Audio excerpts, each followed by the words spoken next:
여러분들 하는 일, 생업과 일터와 직장 위에 하나님의 크신 은총과 축복이 함께 하시기를 축원합니다.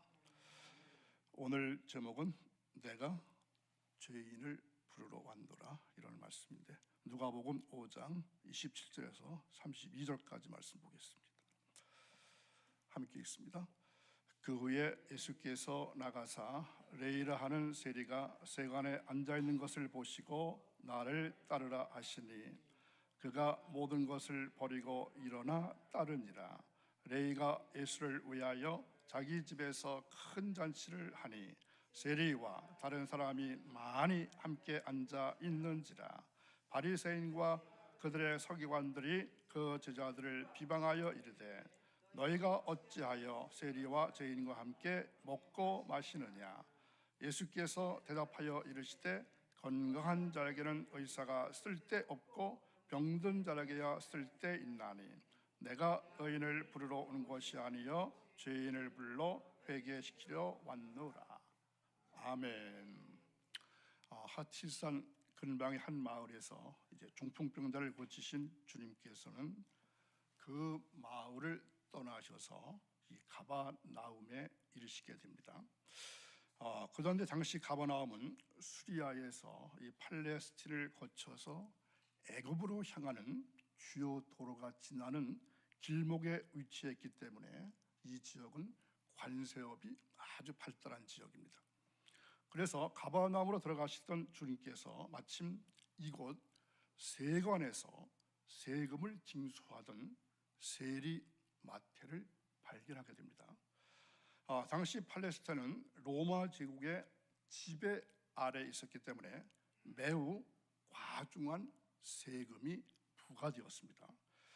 그리고 세리들은 자신들에게 할당된 세금 이외의 금액을 유용하는 특권이 있어서 이들은 책정된 이상의 과중한 세금을 징수해가지고 자신의 부를 축적하기 위해서 아주 혈안이 되어 있었다는 것입니다. 그래서 특히 북경 부근의 세관에서는 여행자들의 짐을 조사하기 위해서 아주 뾰족한 꼬챙이로 짐을 찌르거나 아니면 여행자들의 짐을 모두 풀어 헤치는 광경들이 종종 목격되었습니다. 그러기에 당시 세리는 동족의 피를 빨아먹는데 잘 아는 매국노요, 또는 하나님의 선민으로서 로마 황제에게 충성하는 죄인이다, 이렇게 간주되었던 사람들입니다. 그래서 당시 유대인들은 세리와 결혼하는 것을 가문의 최대 수치로 여겼다고 합니다. 심지어 당시 유대 사회에서는 세상에 가장 악하고 나쁜 짐승이 있는데 산중에서는 사자와 곰이고 마을에서는 세리다, 이러한 말이 공공연히 유행했을 정도랍니다. 예수님께서 세상에 하신 일은 한결같이 선한 일이셨지만 여러 가지 이유로 말미암아 사람들의 비방과 모함과 핍박까지 받았습니다. 세리의 집에 초대받아서 식사를 하시던 바리새인들은 비방하기를 저는 세리와 죄인의 친구다, 이렇게 비방합니다. 그러나 예수님은 그들의 악에 찬 비방이나 모함을 조금도 두려워하지 않으시고 어떻게 말씀하십니까? 내가 의인을 부르러 온 것이 아니라 죄인을 불러서 회개시키러 왔다, 당당하게 말씀하십니다. 우리는 예수님의 전도 초기에 그의 제자들을 부르시는 주님의 여러 가지 모습을 바라보게 됩니다. 오늘은 주님께서 세관 앞을 지나시다가 레이라고 하는 세리를 부르실 모습을 살펴보시기 바랍니다. 예수님께서 레이를 보시고 나를 쫓으라, 이렇게 명하십니다. 레이라는 사람은 세관에 근무하는 세리고 그가 부르심을 받은 후에는 마태라고 하는 이름이 주어졌죠. 그래서 마태복음을 기록한 제자가 되었습니다. 주님의 부르심 받았을 때 레이의 태도는 어땠습니까? 아주 훌륭했습니다. 부르심 받은 레이는 나로 먼저 가서 내 붓지를 장사하게 하옵소서 이렇게 말하지도 않았습니다. 나로 먼저 내 가족을 작별하게 허락하소서 이렇게 말하지도 않았습니다. 레이가 주님을 따른 태도에 대해서 저가 모든 것을 버리고 일어나 쫓으니라 이렇게 말씀합니다. 28절 보시기 바랍니다. 그가 모든 것을 버리고 일어나 따르니라. 아멘. 모든 것은 어떤 것일까요? 직장도 버리고 세리의 좋은 자리도 버렸습니다. 사람에게 있어서 기회란 그렇게 쉽게 오는 것이 아닌 것 같습니다. 주님의 제자가 되는 기회란 그렇게 쉽게 오는 것이 아닐 것입니다. 더군다나 주님의 제자가 되는 기회라고 하는 것은 한 번 놓치면 다시는 돌아올 수 없는 단 이례적인 기회였을 것입니다. 그것을 레이는 한 번에 붙잡은 것입니다. 레이는 예수님을 위해서 이 자기 집에서 아주 큰 잔치를 베풀었습니다. 레이가 베푼 이 자리에서 우리는 레이의 기쁨과 감사를 읽을 수 있습니다. 레이는 그의 신분이 비록 세리이긴 하지만 그의 성경적인 지식이나 메시아에 대한 소망은 누구보다도 간절했을 것입니다.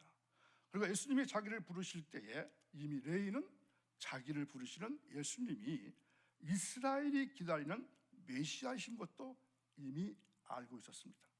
부르심 받았을 때 그의 태도에서 알 수가 있습니다.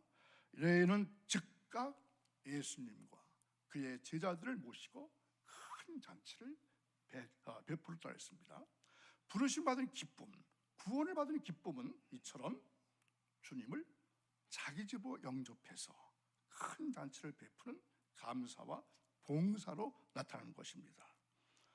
그런데 레이가 베푼 잔치에는 세리로 근무하는 레이의 많은 친구들도 참석했습니다. 그런데 이 잔치 자리를 보고 엿보고 있는 일단의 무리가 또한 있었습니다. 그들은 말할 것도 없이 예수님을 책잡기 위해서 뒤를 따라다니는 바리새인들과 그리고 서기관들입니다. 그들은 주님의 제자들을 향해서 어떻게 말합니까? 너희가 어찌하여 세리와 죄인과 함께 먹고 마시느냐 이렇게 비방합니다. 함께 먹고 마시는 일은 한 동류로 취급되어 왔습니다. 유대인들은 함께 먹고 마시는 일을 중요시했습니다. 세리를 죄인으로 취급하는 바리새인들이 그들과 함께 잔치자리에서 음식을 먹는 일은 상상할 수 없는 그러한 일이기 때문에 이같이 행한 예수님의 태도에 대해서 그들은 비방을 끊임없이 하고 있습니다. 이에 예수님은 건강한 자에게는 의연이 쓸데없다고 말씀하십니다. 건강한 자에게는 의연이 쓸데없고 병든 자에게나 쓸데있나니 이렇게 하신 말씀에서 죄인과 예수님과의 관계를 명백하게 분명하게 드러내 놓으셨습니다. 이것은 의인과 죄인에 대한 비유적인 설명이 될 수가 있습니다. 여기서 의인이란 예수님 자신을 가리킨 것이기 때문에 건강한 자란 예수님이 필요로 하지 않는 자라는 뜻입니다. 이들은 스스로가 자신들에게는 죄가 없다고 믿고 있는 자들입니다. 바리새인들은 스스로는 자신들에게는 죄가 없다 이렇게 믿고 있는 자들입니다. 내가 의인을 부르러 오는 것이 아니란 말씀에서 건강한 자는 의인을 말하는 것입니다. 이 무리들은 바로 자신들을 의인하고 믿고 있는 바리새인들이나 서기관들을 지칭하는 말입니다. 그들에게 의인으로 오신 예수님은 필요치 않았습니다. 의인은 예수님과 상관이 없기 때문에 예수님은 그들을 부르러 오신 것이 아닙니다. 그들은 그들의 죄악 중에서 죽을 사람들입니다. 죄인이란 그래서 병든 자를 말합니다. 병든 자는 자신의 병을 알고 있습니다. 이처럼 죄인이란 자신의 죄를 바라보고 통회하는 자를 말합니다. 그 죄의 비참함을 알고 마음을 찢는 자를 말합니다. 그러나 바리새인들은 율법에서 의를 얻은 줄로 생각하기 때문에 율법적인 의만 찾았습니다. 그러므로 그들에게는 자신의 죄를 치료해주고 건강을 주는 병든 자의 의원이 되시는 예수님은 필요치 아니하는 것입니다. 예수님은 죄인을 불러 회개시키러 오셨다고 말씀하셨습니다. 여기서 예수님께서 말씀하신 죄인이란 하나님을 떠난 모든 인간을 가리키는 것이지만 특별히 잃어버린 자들을 의미합니다. 죄인을 부르신다고 하시는 것은 잃은 양을 찾으시는 모습으로서 목자의 음성을 들려주는 일입니다. 회개시키러 오셨다는 말씀은 그들의 죄를 깨닫게 하신다는 것입니다. 병든 자가 의원의 치료를 받듯이 죄인들이 죄인의 의원이 되시는 예수님의 치료를 받을 때 놀라운 치유의 효과가 나타나는 것입니다. 의원 되신 예수님께서 그의 죄를 사유해 주십니다. 사망에서 건져내 주십니다. 다시는 병들지 아니하는 새로운 생명을 주십니다. 2000년 전 가버나움의 세관에서 세리 마태를 향해서 나를 쫓으라고 말씀하신 우리 주님은 오늘날 지금 이 순간도 우리 각 개인을 향해서도 주님을 쫓아서 제자로서의 삶을 살도록 당부하고 계십니다. 그렇다면 여러분의 귓줄에는, 여러분의 마음속에는 과연 주님의 이 음성이 들리고 계십니까? 그리고 만약 주님의 음성이 들린다면 이에 대해서 여러분은 어떤 태도를 취하고 있습니까? 아직은 세상에서 할 일이 많으니까, 아니면 지금 주님을 쫓기에는 너무 육신이 젊으니까, 좀 더 나이 먹어서 늙어서 할 일이 없을 때, 이러한 속삭임은 안 들리시나요? 우리는 이러한 불신앙적 태도를 취하지 않습니까? 만약 그렇다면 오늘 본문의 세리 마태가 어떤 자세로 주님을 쫓았는지 곰곰이 생각해 보시는 이 시간 되시기를 바랍니다. 실로 마태는 주님의 부르심에 세상 모든 물질과 욕망을 팽개친 채 그 자리에서 즉각 기쁨으로 주님의 제자가 되었습니다. 그리고 그 결과 위대한 제자여 또한 신약 성경 마태복음의 저자로서 이 세상을 마감하는 날까지, 아니 그 후에도 하나님과 세상 모든 성도들로부터 사랑과 존경을 받는 사람이 되었습니다. 그러므로 오늘도 거룩한 전에 올라오셔서 말씀 들으신 여러분, 우리가 주님의 제자로서 겪는 세상의 고난은 장차 우리에게 나타날 영광과 좋게 비교할 수 없음을 명심하시기 바랍니다. 이러할진대 우리가 아직도 주님의 부르심에 망설이면서 주님과 세상 사이에 양다리를 거치고 있어야 될까요? 오늘날 우리 시대, 우리 사회를 보면은 모두들 세리 되기를 권하고 세리가 되고자 날뛰는 그러한 형상입니다. 그래서 회사고 사우나고 술집이고 사람들은 모였다 하면은 어떤 얘기입니까? 증권이 어떻고 벤처 사업이 어떻고 이러한 얘기 불나갑니다. 이는 대학 사회도 이해가 안 합니다. 참으로 슬픈 일입니다. 어떤 대학은 수강 신청 때만 되면은 실용 용어나 컴퓨터의 응용이나 증권 투자의 이론과 실세 같은 금방 돈이 될 수 있는 과목에는 학생들이 몰리지만 윤리나 철학 같은 인문학이나 기초학문은 신청자가 없어서 폐강 위기에 있다는 것입니다.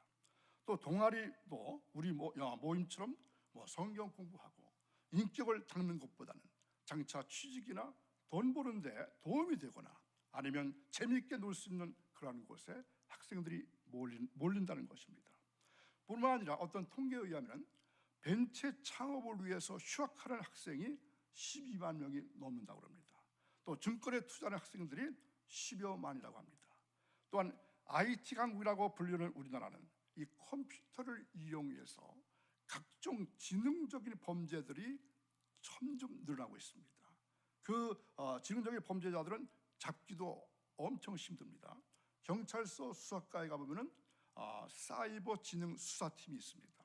이 수사팀이 있지만 범죄들보다도 수법이나 지능을 따라갈 수 없다는 것입니다. 이런 시대에서 모두를 이기적이고 돈만 알게 됩니다. 다시 말해서 모두들 세리가 됩니다. 그래서 우리 사회는 어떻습니까? 병무비리, 급식비리, 각종 금융사기, 향락산업, 금권선거, 빈부격차, 또 세리들이 만들어내는 악하고 천박한 일들로 가득 차 있는 곳이 되었습니다.